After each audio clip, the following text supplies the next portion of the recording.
Assalamualaikum, ich bin Usman und ich lerne die deutsche Sprache. Ich bin aus Pakistan. I'm Usman, I'm from Pakistan and I'm learning German language. I have an interesting video related idea that I think not a Pakistani nor even an Asian has ever made. So be ready for that interesting video within inshallah 5 days. मेरे पास एक interesting idea है video का related और मुझे लगता है किसी पाकिस्तानी ने या किसी एशियन ने भी कभी उस रिलेटेड आइडिया पे वीडियो पे काम नहीं किया होगा. तो so be ready for that interesting video with in 5 days इंशाल्लाह. So nevertheless this is our day 16 of German language speaking challenge और इसमें हमारे पास है एक आया सूरह ताहा सूरह नंबर 20 आयत नंबर 132 उसमें से और फिर 5 मोटिवेशनल सेंटेंसेस, एक लेंथी जर्मन वर्ड और फिर एक टंग ट्विस्टर. सो आया 132 फ्रॉम सूरह ताहा सूरह number 20 is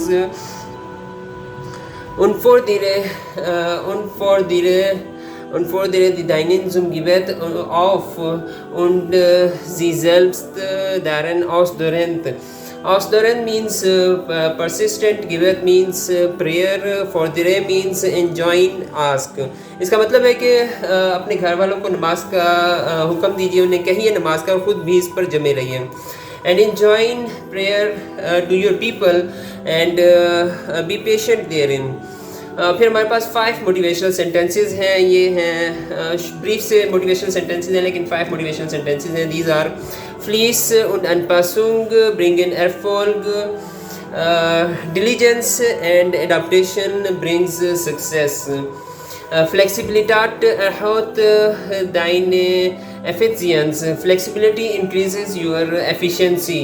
Anpassung stärkt dein Durchhaltevermögen. Adaptation strengthens your stamina. Hart arbeiten und anpassen, work hard and adapt. Anpassung macht dich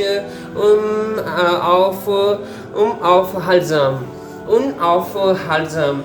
Adaptation makes you unstoppable. So challenge है तो थोड़ा सा बहुत तो चलता है देखना. बहरहाल मैं इम्प्रूव करने की कोशिश कर रहा हूँ. बहरहाल नेक्स्ट टाइम हमारे पास एक लेंथी जर्मन वर्ड और ये 60 लेटर से ज़्यादा पर मुश्तमिल लेंथी जर्मन वर्ड है. ये है Grundstocksverkehrsgenehmigungszuständigkeits Übertragungsverordnung. ये कोई लैंड रिलेटेड लॉ है और फिर मैं एक दफ़ा फिर से आप लोगों को पढ़ के सुनाता हूँ. Grundstocksverkehrsgenehmigungszuständigkeits Übertragungsverordnung. 60 लेटर से ज़्यादा पर मुश्तमिल ये एक वर्ड है, जर्मन वर्ड. और लास्ट में हमारे पास है एक टंग ट्विस्टर और ये थोड़ा सा कॉम्प्लिकेटेड सा है, थोड़ा सा मुश्किल सा है टंग ट्विस्टर. ये है Fisher's Fits, Fished Fische Fische, Fische Fische Fits, Fished Fisher's Fits. English में कुछ अजीब है कि Fisher's Fits, Fish, Fresh Fishes, Fresh Fishes, Fish, Fisher's Fits. ये था बहरहाल मेरी तरफ से डे 16 का जर्मन लैंग्वेज स्पीकिंग चैलेंज. मैंने स्पीकिंग करनी है कुछ ना कुछ और इस तरह स्पीकिंग से ही मेरी प्रैक्टिस होगी, तो इसीलिए मैंने इस चैलेंज को ले रखा है.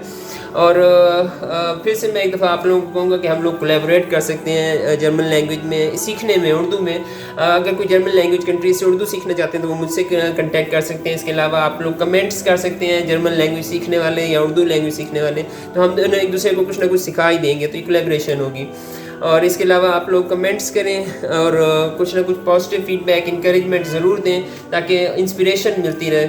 और बहुत शुक्रिया, जज़ाकल्लाह खैर. फिर हम नेक्स्ट टाइम मिलते हैं इंशाल्लाह.